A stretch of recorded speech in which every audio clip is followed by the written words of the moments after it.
लीजी आसपास के सब लोगों से ब्रदरली कहते हैं। वो उसी बिल्डिंग में रहता है जिसमें मैं रहता हूँ। कहा जाता है कि वो प्रोजेक्ट्स के कॉन्ट्रैक्ट दिलाने का काम करता है और लगता है कि यहाँ वो लगभग सबको जानता है। अरे ब्रदरली, एक सिगरेट लगा लो। नहीं शुक्रिया, मैं सिर्फ हुआजी ही पीता हूँ। दूसरी ब्रांड से मुझे खांसी होने लगती है। क्या कर रहे हो? मैं बड़े भाई के एक प्रोजेक्ट में मदद कर रहा हूँ। उन्होंने कहा कि शुक्रिया के तौर पर वो मुझे सोना ले जाएंगे। उसके पास कोई ढंग की नौकरी नहीं है, लेकिन वो हमेशा ऐसे दिखाता है जैसे बहुत बिजी हो। भाई, जो 20 मिलियन वाला डील आपने कहा था वो मैंने फाइनल कर दिया। क्या एक और 10 मिलियन वाली डील को मेरी मदद चाहिए? शायद उसके पास वो कनेक्शन हो जिनसे मुझे जो चाहिए वो मिल सके। ब्रदरली, काफी टाइम बाद मिल रहे हैं। हम्म हे। क्या हम एक दूसरे को जानते हैं? मैं हूं शियाओ हान। हम कुछ समय पहले मिले थे। ब्रदरली को याद नहीं है क्या? ओह शियाओ हान, आजकल काम में इतना फंसा हुआ हूं कि याददाश्त ही खराब हो गई है। मुझे दोष मत देना। बताओ, तुम्हारे लिए क्या कर सकता हूं? वो बात कुछ ऐसी है। क्या? ये क्या? तुम्हें उसकी जरूरत किस लिए है? वो सुनो दोस्त, तुम्हारा बड़ा भाई तुम्हें साफ साफ बता देता है। सुनो, हम कोई गैर कानूनी काम नहीं करते, समझे? गन वाली चीजें बहुत गंभीर होती हैं। मेरे पास कनेक्शन है, ये सही है, लेकिन मैं तुम्हें किसी खतरनाक चक्कर में नहीं डालूंगा। नहीं नहीं ब्रदरली, आपने बिल्कुल गलत समझ लिया। असल में कुछ पर्सनल दुश्मनी है। मुझे वो सिर्फ सेल्फ डिफेंस के लिए चाहिए। एक दिन जब मैं बाइक से काम पर जा रहा था तो मेरी मुलाकात एक बूढ़े आदमी से हुई जो हर जगह थूक रहा था। उसने सीधे मेरे चेहरे पर थूक दिया तो मैंने उसे रोककर पूछा, और उसने क्या किया? उसने फिर से मुझ पर थूक दिया तो मैंने उसे अच्छी तरह पीट दिया। जाते जाते उसने कहा कि वो मुझसे बदला लेकर रहेगा। अगले दिन वो आदमी अपने गुंडों के साथ मेरा इंतजार कर रहा था।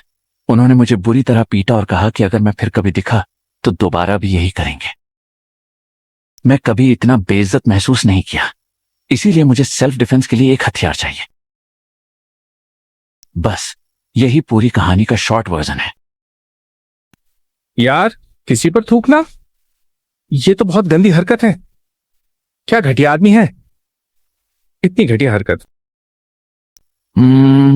मुझे लगता है कि उसने असली बात ही मिस कर दी।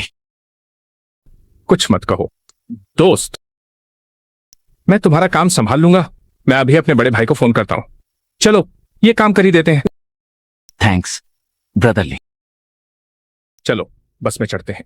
अगर मेरी पोर्शे पनामेरा सर्विस में नहीं होती तो मैं तुम्हें खुद वहां ड्राइव करके ले जाता। चिंता मत करो, मेरे पास अपनी कार है। कमाल है बच्चे, तुम तो मजे की जिंदगी जी रहे हो। ये चीज कितने की पड़ी? लगभग 7 लाख के आसपास। बुरा नहीं, बुरा नहीं। असल में तो ये काफी अच्छा सौदा है। अगले चौराहे पर बाएं मुड़ना। अभी अभी वो नई एसयूवी में बैठने की कोशिश करता है, लेकिन गाड़ी इतनी ऊंची और सख्त है कि उसमें आराम से बैठना भी मुश्किल लग रहा है। यार, ये मौसम तो सच में बहुत खराब हो गया है। ऐसा लग रहा है जैसे रातों रात गर्मी से सीधा सर्दी आ गई हो। कोई आया है। अगर ये लाओली नहीं। यहाँ तुम्हें क्या लाया है? चलो बॉस लियू से मिलते हैं, मुझे कुछ काम निपटाना है। तुम लोग भी आ रहे हो? सिगरेट लोगे? अरे वाह, ये तो नई टाइगर एसयूवी है ना? तुमने ये खरीदी? ये कितने की पड़ी? अरे तुम्हें पता ही है, ज्यादा नहीं, लगभग 7 लाख के आसपास, थोड़ा ऊपर नीचे। असल मालिक के सामने ही इसे अपनी कार बता रहा है। काफी हिम्मत वाली चाल है। अरे बकबकुली, इतनी देर में यहां क्या कर रहे हो? ये छोटा भाई यहां तुमसे कुछ खरीदना चाहता है। इसे एक गन चाहिए। एक गन?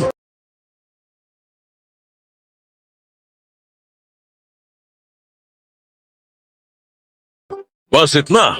एक घटिया गन? मुझे लगा था तुम कुछ दिलचस्प चीज लाने वाले हो। चांगजी। जी सर। 6,000।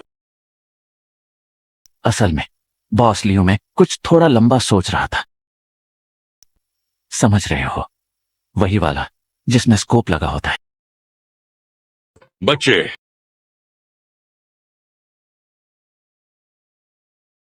क्या तुम लोग सच में उस स्नाइपर राइफल की बात कर रहे हो? तुम्हें लगता है ये कोई शॉपिंग मॉल है? जो मांगो वो मिल जाएगा। बस यही छोटा वाला है, लेना है तो लो, वरना छोड़ दो। नहीं, नहीं बॉस लियू, इसके पीछे एक वजह है। देखिए, ये सब 5 साल पहले शुरू हुआ था।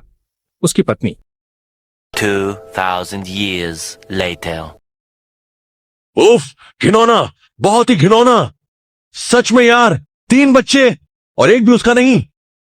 ये बात तो सच में मुझे बहुत गुस्सा दिला रही है। ब्रदर ली जो कहानियां बना रहा है वो अब उसके लिए भी हद से ज्यादा बेतुकी होती जा रही है। ठीक है, स्नाइपर राइफल ही सही, मैं इसका इंतजाम कर सकता हूं। बस कुछ दिन लग सकते हैं। थैंक्स बड़े भाई लियू। चांगजी, इसका इंतजाम करो। देखो, अगर सेमी ऑटो मिल सके तो। जी सर। इसके लिए गोला बारूद भी भर कर देना। देखा, कहा था ना, ये काम मिनटों में हो जाएगा। लो। हम्म? ले लो, ये तुम्हारे लिए गिफ्ट है।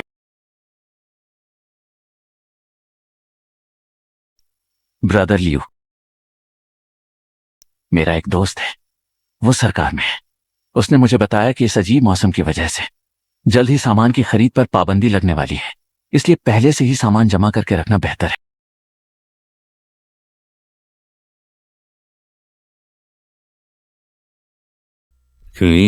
समझ गया। तो हम पहले चल फेस। दफा हो जाओ, निकलो यहां से। तुम्हें देखकर ही मेरा मूड खराब हो जाता है। देखा, मैंने तुम्हारे लिए ये काम कितनी बढ़िया तरह से संभाल लिया। सब कुछ एकदम बढ़िया तरीके से हो गया। आज तो मेरे बड़े भाई का मूड बहुत अच्छा है। मैं उनसे तोप भी मांग लूं तो शायद वो हाँ ही कह देंगे। थैंक्स ब्रदर ली, मैं बाहर जाते वक्त तुम्हारे लिए कुछ सिगरेट ले आऊंगा। सिगरेट? अरे बेवकूफी मत करो दोस्त। मैं ये सब इसलिए करता हूं क्योंकि मुझे लोगों की मदद करना अच्छा लगता है, समझे? लेकिन अगर तुम जिद कर ही रहे हो तो फिर हुआजी ही सही, समझे ना? बाकी ब्रांड से मुझे खांसी होने लगती है।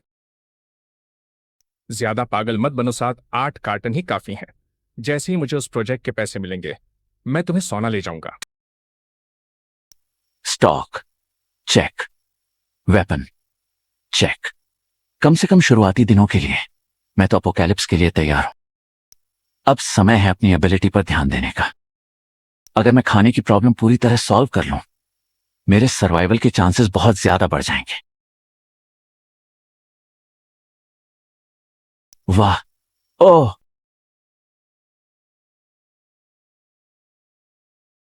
दोस्त तुम ठीक हो? ऑफ, मेरा मेरा पैर। हाँ, मुझे लगता है ये टूट गया है। भाई प्लीज मुझे हॉस्पिटल ले चलो। वो दरअसल मेरे पास ड्राइविंग लाइसेंस नहीं है। मैं नहीं कर सकता। लाइसेंस के बिना मैं ड्राइव नहीं कर सकता। मुझे आइडिया आ गया।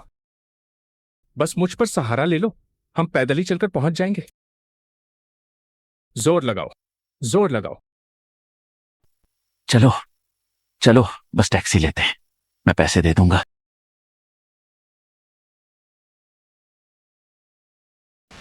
फिर मिलते हैं। जियोन, नाइट शिफ्ट में अपना ध्यान रखना। तुम भी वहां अपना ध्यान रखना। बर्फबारी और तेज होती जा रही है।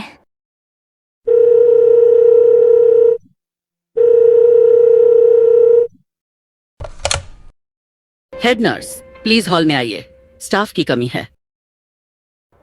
हाँ ओके, अभी आती हूँ।